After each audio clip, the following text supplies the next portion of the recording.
नमस्कार, आप देख रहे हैं सी न्यूज भारत और मैं हूं आपके साथ प्रिया श्रीवास्तव। संसद के शीतकालीन सत्र के दौरान शुक्रवार को राज्यसभा में जबरदस्त हलचल मची जब विपक्ष और सभापति जगदीप धनखड़ के बीच तू मैं शुरू हो गई।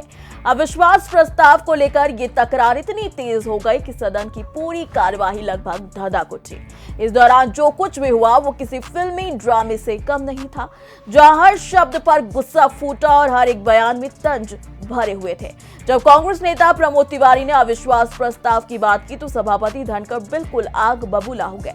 उन्होंने सीधा आरोप लगाते हुए कहा कि मैं किसान का बेटा हूं और मर जाऊंगा फिर भी झुकूंगा नहीं। अब इस बयान ने जैसे आग में घी डाल दिया। उन्होंने आगे कहा कि विपक्ष को चुनौती दी कि आपका एक ही काम है कि सवाल उठाना कि किसान का बेटा आखिर यहाँ कैसे बैठा है। मैं आंखों से देख रहा हूँ, दर्द महसूस कर रहा हूँ, लेकिन किसी से नहीं डरता। ये शब्द सदन में गूंजते रहे और हंगामा और भी तेज हो गया। जरा सुनिए उन्होंने और क्या कुछ कहा। ध्यान रखिए, पूरे दिन 24 घंटे आपका यही काम है और मानकर चलिए किसान का बेटा हूं, कमजोरी नहीं दिखाऊंगा, देश के लिए मर जाऊंगा, मिट जाऊंगा। आप लोग चिंतन नहीं करेंगे। 24 घंटे एक ही काम है कि किसान का बेटा यहाँ क्यों बैठा है। मैं आंखों से देख रहा हूँ, पीड़ा महसूस कर रहा हूँ। मेहरबानी कर दिल टटोलिए, मेहरबानी कर कुछ सोचिए।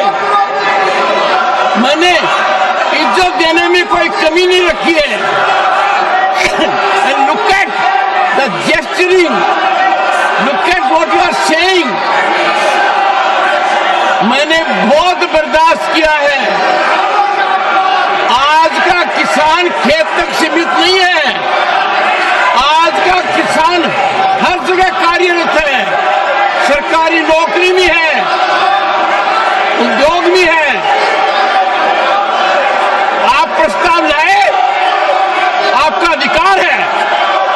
प्रस्ताव पर चर्चा हो, आपका अधिकार है। पर आपने क्या किया? संविधान की धज्जियां उड़ा दी।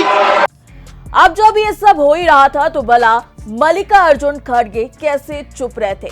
जब उन्होंने देखा कि सभापति ने विपक्ष को बुरी तरीके से घेर लिया है तो उन्होंने पलटवार किया और कहा कि अगर आप किसान के बेटे हैं तो मैं भी एक मजदूर का बेटा हूं। आपको सदन चलाने की जिम्मेदारी दी गई है और आपको उसे परंपराओं के साथ चलाना चाहिए। हम यहाँ आपकी तारीफ सुनने नहीं आए हैं, हमें बोलने का मौका मिलना चाहिए। उन्होंने और क्या कुछ कहा, जरा ये भी सुनिए। अरे साहब, आप अगर किसान हैं तो मैं किसान मजदूर का बेटा हूं। मैं खुद तुमसे भी ज्यादा मैं इतना कष्ट आपसे भी ज्यादा सहना हूं। बड़े आप तो नोट मशीन से गिनते थे, मेरा बाप मेहनत करके ला।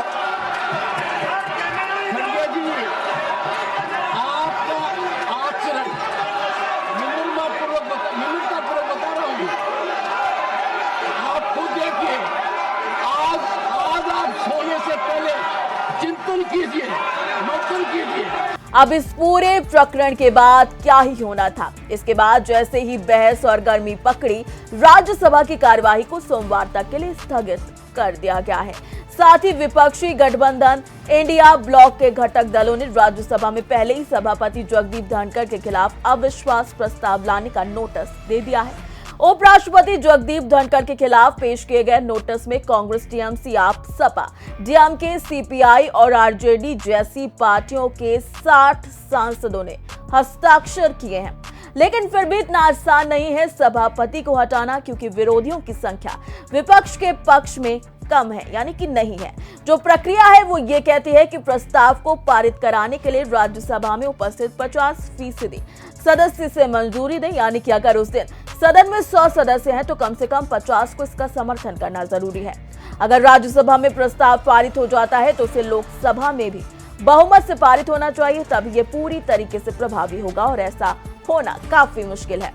कुल मिलाकर देखा जाए तो विपक्ष के लिए जगदीप धनखड़ को हटाना बिल्कुल आसान नहीं होगा। इसके लिए उन्हें न सिर्फ राज्यसभा में 50% सदस्यों का समर्थन जुटाना होगा, बल्कि लोकसभा से भी बहुमत हासिल करना होगा। फिलहाल विपक्ष के पास उतनी संख्या नहीं है और सरकार का समर्थन भी मजबूत है।